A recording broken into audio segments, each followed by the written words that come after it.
يهتز منسوب نهرين نجله والفرات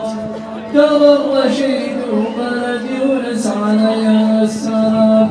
ومصدر ما الحضاره لكن المصر في المغرب فرعون يعني ولا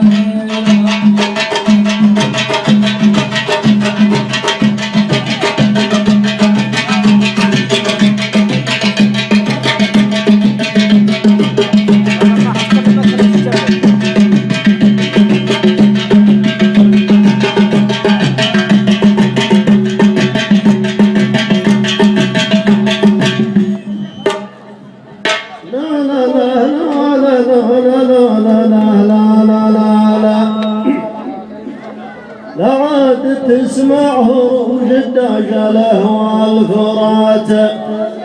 اليوم حطي شقي الله عليها السلام بغى الملك يصرف على راتبي ما صرفين لكن راحت دراهمنا ولا